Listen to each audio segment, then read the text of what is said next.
Today, I'm sorry, we will start one more time. Welcome to the Global International Pedagogical Forum, IPF 2020, which I'm representing now. My name is Lilith, and today my guest is Professor Abdelouaheb Benani, PhD in Molecular Microbiology, Head of the Molecular Biology Laboratory at Pasteur Institute of Morocco. Honorable Professor, we do appreciate that you took your time to participate to our forum and answer our questions. Thank you. I'm glad to participate with you to this session and video recording. I hope that I will represent Morocco, and I'm happy to talk about COVID now, because also as responsible for molecular biology laboratory, I do routine for PCR, and as you know, COVID SARS-CoV-2 is preferably detected by molecular techniques, and I'm also member of World Society for Virology. So this is a patient, and this is quite a pleasure to be here and to try to participate to your sessions. Thank you. Professor, more than 200 countries faced the coronavirus infection. And there is a lot of information, including true and false facts about it. So the very first question is, does COVID-19 really exist? It's a good question. Yes, it really exists, and it's what we call a jump from animal viruses to human. What is it's currently exists, and it's what we call spillover. So we change it's when a virus crossed the species barriers. So it's happened when there is some mutations in the nucleic acid of the virus, so DNA or RNA, and the aim of these mutations, the special objective, is to reach some receptors. So, for example, for SARS-CoV-2, it's a ACE2 receptor. So the RBD or receptor binding domain of SARS-CoV-2 is specific for ACE2 receptor. So the cells with ACE2 are permissive for the virus. That's why it can infect ACE2 positive cells, and it spread as a pandemic. So the problem is how it exists. The first cases of pneumonia in China, samples from patients were isolated, and extracted RNA was sequenced, and we have in a little bit time all the sequence of this coronavirus. The homology of sequence is very closely related to bad coronavirus sequences. It means that the origin is like SARS, MERS, the SARS-1 from 2002, and the MERS-CoV, and it's a beta coronavirus in phylogeny, and it's related to nidoviral order of this kind of viruses. Corona is like crown. So all those viruses have glycoproteins structure like it's around the envelope protein as a crown, and it gives this is a new virus. This is new strain, and it was really a surprise for around the world, for the World Health Organization, and for China, and for other countries implicated in this pandemic. So it's a real virus. For the the question, the response is a new virus. It is a very viral infection, and when we have samples to prove it's virus, when we have samples and we do PCR, when we extract viral RNA and we do PCR, we find it positive for a lot of targets, for viral targets, nucleic acid targets. So we confirm that its patient is infected, especially with symptoms. So it's a real virus. Is it okay? Yes, okay. Okay. And is it an ordinary flu or is something more serious? Because there are a lot of opinions of scientists that the virus has synthetic nature, that it was developed in laboratories. What do you think about that? I visit GZ sit, and GZ, you know, it's a like database. All sequences are sent to this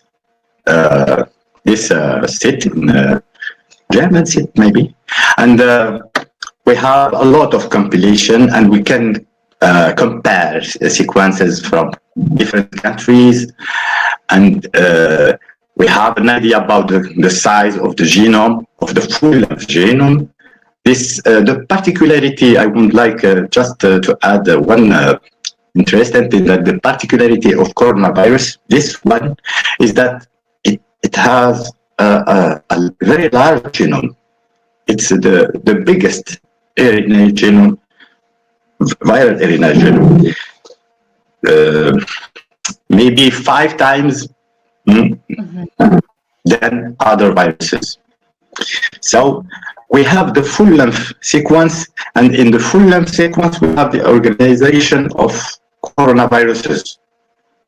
We have for non-structural proteins, for structural proteins, and we have some leader sequences that cause that permit some subgenomic RNAs to be synthesized, and we have a lot of proteins.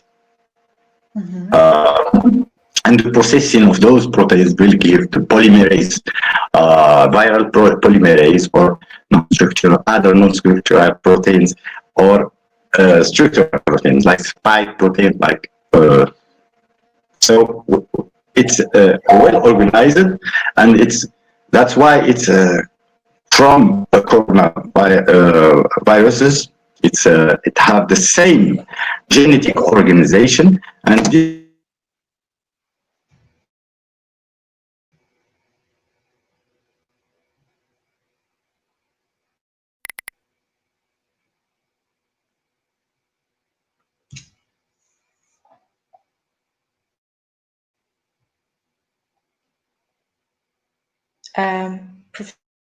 Professor, I'm sorry, I cannot hear you.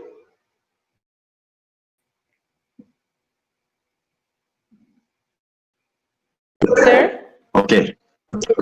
I think your microphone is switched off. Can you check it, please? Is it okay? Thank you. Can you repeat the sentence, please? I told you that. Yes, now I hear. The genetic organization of coronavirus, of SARS-CoV-2, is naturally related to other coronaviruses. So we don't find any other sequence specific for other viruses or for any kind of construct, scientific construction. It's natural way. It means that it's only a spillover. It comes from animal to human. So if there is some other artificial construction, we can find it.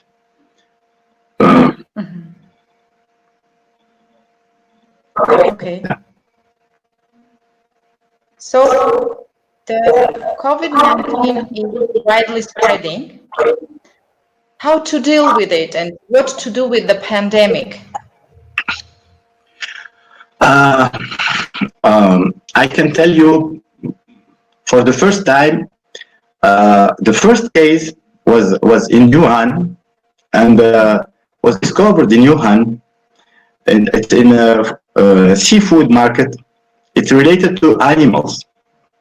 We think that pangolin was the origin of some other animal, but this first case,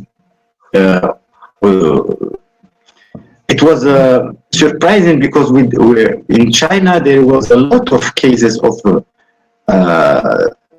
SARS COVID illness, and it was a new virus. So it's just discovered. Some few weeks later, we discovered the genome, and we create the specific sequences for RT-PCR for detecting this new kind of virus. But if we expect that it should give a pandemic, it's a problem. Now we have a lot of lessons. The lesson, the first one is to close all frontiers. Maybe the best solution should be to close Wuhan city, really close, to block everything. It couldn't happen today. Okay. This is a historic pandemic, and there is a lot of mistakes, but we learn about mistakes, and we didn't expect that the severity of the COVID-19, because we don't have an idea about how to treat. We didn't have specific treatment, as we don't have vaccine. So this is the first problem, and we tried a lot of things. The first thing was only to see how to resolve the problem of the clinical problems, symptomatic treatment. So we had a lot of this related, because we didn't understand at first how virus works. But at the end, we don't have a lot of mortality now. The death rate is increasing, and the death is related all, especially to comorbidities, and a lot of elderly people or people who had cardiac problems, renal problems, some comorbidities, they have a higher risk of death. But in normal people, the majority of people are asymptomatic. So they can transmit virus, but they don't have clinical signs. So it's okay for maybe for the majority of people who had a good immunity, if I can tell. So you said that the virus is a new one. So far, we know some facts about it. We know the incubation period. You mentioned also the risk groups. You mentioned that asymptomatic carrier can infect other people. But we do not, as far, have any special new, fundamentally new treatment for that. And there is no vaccine yet. So when can it be expected, the appearance of the vaccine? There is for the vaccine development. You want for vaccine development there is some clinical trials for new the development of new vaccines in Germany, in US, in Europe, in France also, Pasteur Institute of Paris. So there is a lot of research about development of new vaccines. So maybe for next year it will be ready. Really? Yeah. So with all the technology, we have an idea about the virus, about specific targets to this virus. You know, when we develop molecular tests, a lot of molecular tests are ready, FDA approved, CE market, so validated. It's okay for molecular tests. And for serology, we have also CIVD, FDA approved, and serologic tests are related to immunity. So we have IgG, IgM, IgA antibodies. So we have an idea about the immunity. And also, one important thing that the immunological disorders are the main, maybe the important thing in this. We have the cytokine stroke, which gives a lot of health problems. And after we have antibodies, and the antibodies appears at maybe 1 week to 10 days after the symptoms, and we can detect those antibodies separately or in total, all in one test. So everything is okay for the virus, and we have a lot of publication.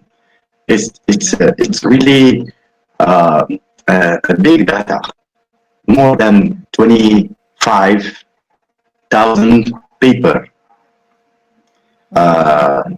Maybe some papers are not very correct, but I mean maybe about chloroquine papers, but the experience shows that some simple molecules gives good result for some kind of in certain countries, and we have also some good results with other antiviral molecules. So, and the cumulative experience will give us the good results in terms of efficiency, side effects, and everything. So it's a new thing, and we have a lot of data, and only for time we will have a clear idea about the natural history of the virus, and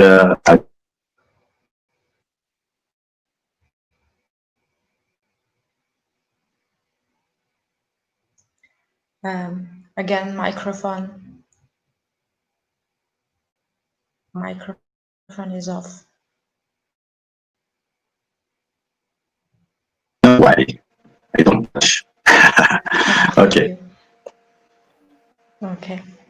You mentioned that scientists have an idea about the immunity. So, does immunity develop after the virus? And is it true that people who have had already the infection will never get sick again? I I read some papers talking about this, and there is no evidence that people who develop antibodies are protected. There is episodes of reinfections in now in China.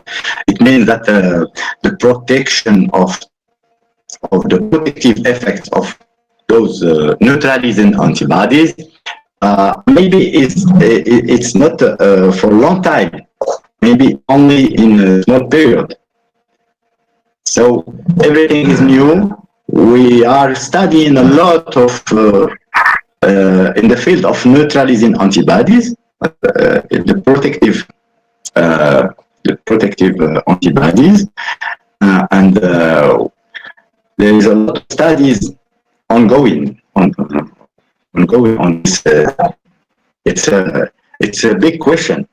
There is not a real response, but it will depend when we try the vaccine.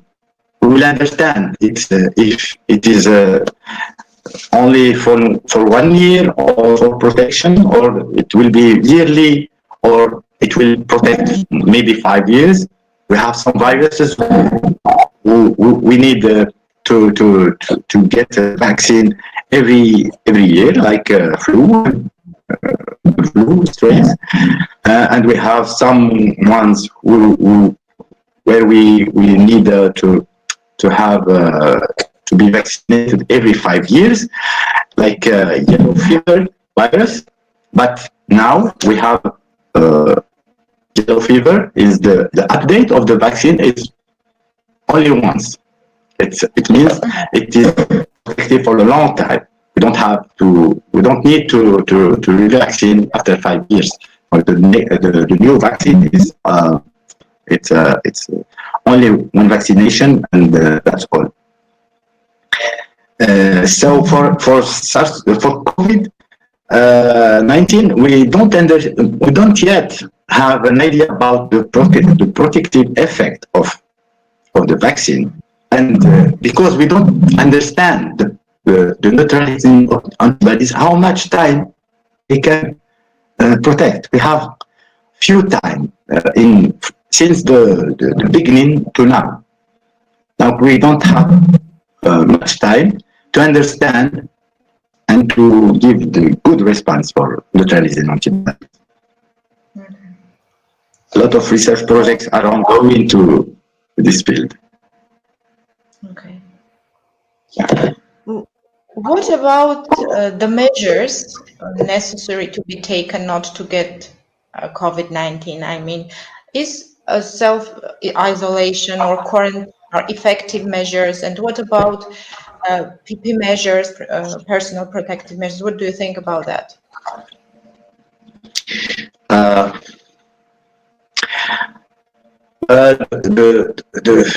Maybe in Morocco we had a very good experience with the major protective. We have to close the borders, no flights, no boats, no roads, no travel, and everybody is at home. Maybe it's not a very good idea because economically it gives a problem, but it is maybe a strategy because some countries they prefer to do a lot of tests. When we do a lot of tests, we can find asymptomatic persons. In our experience, the first time we test only ill people who have symptoms recruited, and we do PCR. And then after now, we can test maybe 10,000 daily. And now we feel that we have some the asymptomatic people. We find maybe something like 100 cases daily, but it's not a lot. At the end, we are about 8,000 confirmed positive patients in 40 million people in Morocco. So it's our experience. We don't have the spread of the virus because we took the barriers measures at time first. So the individual, it's a strategy. It's health authorities' strategy, but individual measures is very important to be about 1 to 2 meters between people, and to wash hands with soap. It's very important because the virus is very sensitive to soap, because the envelope is the lipid based, and the masks, medical masks, everything is important, and everything is a priority for me. So in Asia, there is every people have this culture to wear the masks. In some countries like Morocco, it's new for us, so it's very strange. But maybe we are experiencing, and we can return to normal with this idea about there is a risk when we touch something, when we must wash our hands, or we have a lot of experience, of daily experience, that show us that everything can be infectious, potentially.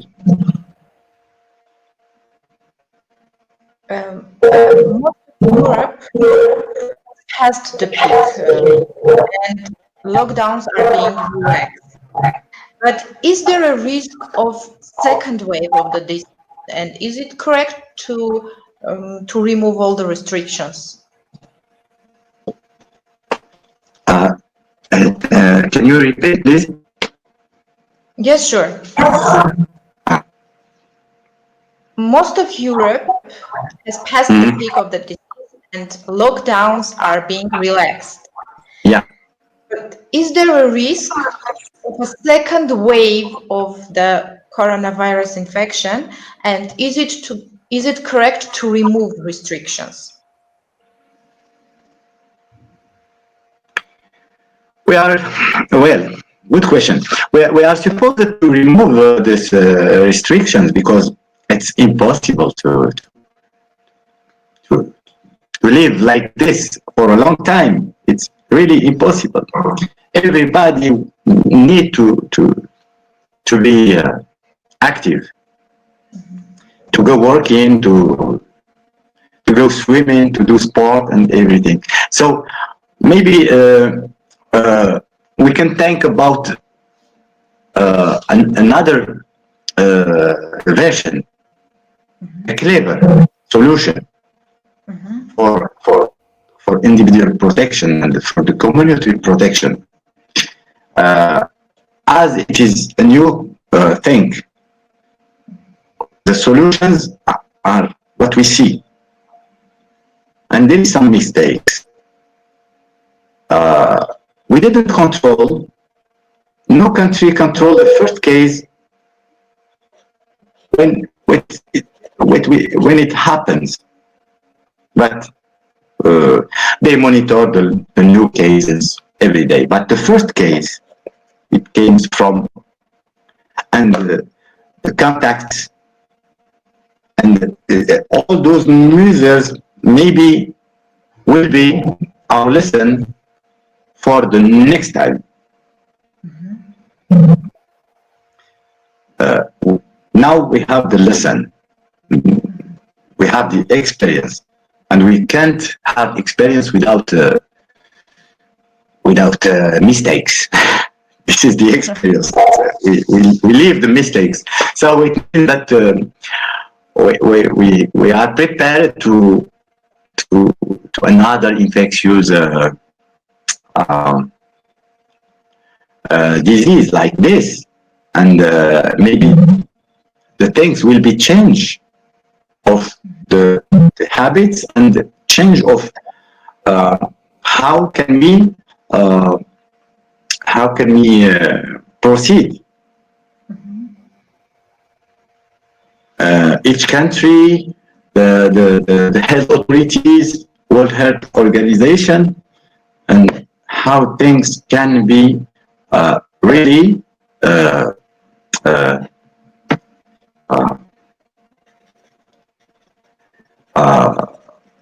protective things. I mean, how can we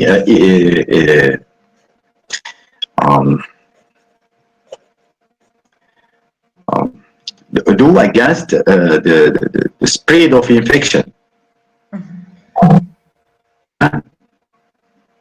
So if there is episode A infection, I think that it can be less intensive than the first one.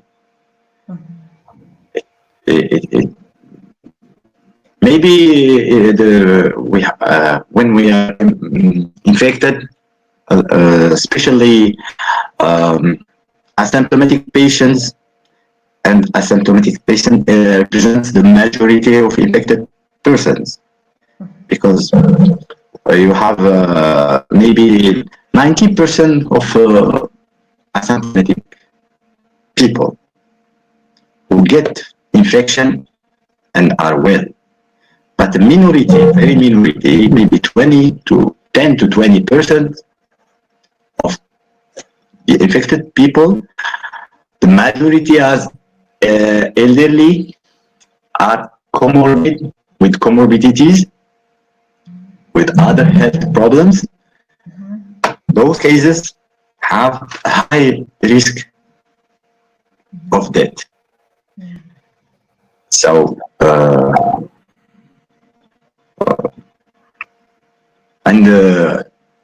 there is some solutions about this. We give other medications to like anticoagulants, because of the thromboembolic problems. And I think that we will be ready with new antivirals.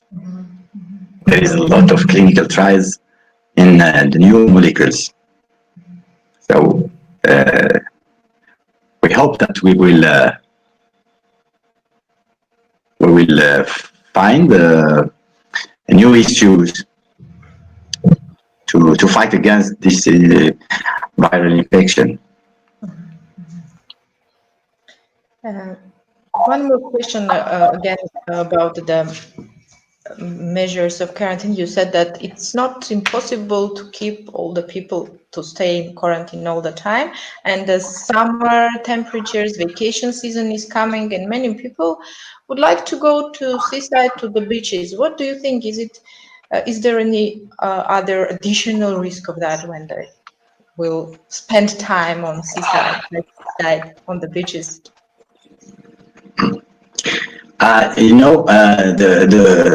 This viral infection is the spread of this infection in European countries is decreasing. It's not really a problem now.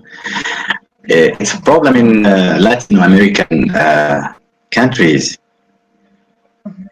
like Brazil, but the people can go to the beach and can go to sport. This is not the really problem, but the proximity of people is problem, and the proximity is not in the beach. It's in the bus, it's in the work, it's in the metro, where there's a crowd of people. This is problem, but we have some kind of barriers that will be that can help to to to to to, to minimize infection risk. So masks, medical masks, some social distanciation, maybe the solutions, the good solutions. So and also the screening.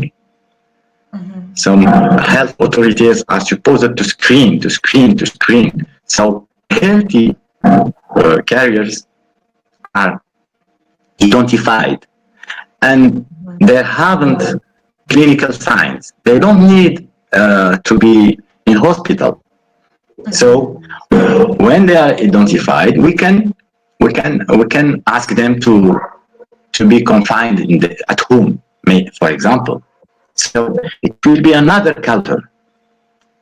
They will help health authorities to give the people the possibility to live a normal life with certain measures, protective measures, and also to screen the asymptomatic carriers, and it will be maybe the first step for as solution. Yeah. Okay. And one more last question. What is the situation in your country now? Yeah, in Morocco, it's about 8,000. The data of this week, about around 8,000. It's not a really problem. So some regions we have no case. In the south of Morocco, no case. And in this step, we are we have increased the screening of people. So we start to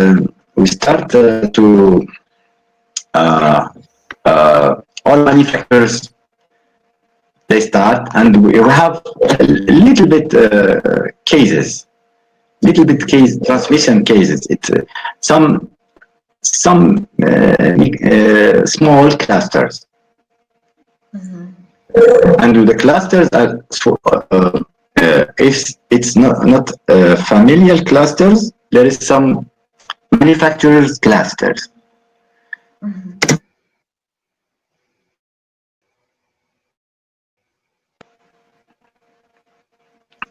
So the screening is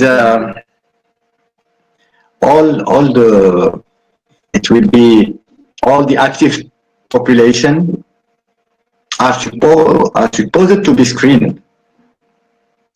It's a high risk. I mean, it's at risk population. So when we screen, we can find some cases in one manufacturer. So if there is risk of transmission, it will be only in this way. So the problem is different from Europe and from United States. We don't have a lot of cases. The mortality is stopped at about 200 cases. The increase in remission of ill people. So and decrease of number of cases every day. So I think that we're in a good way in Morocco. So yeah.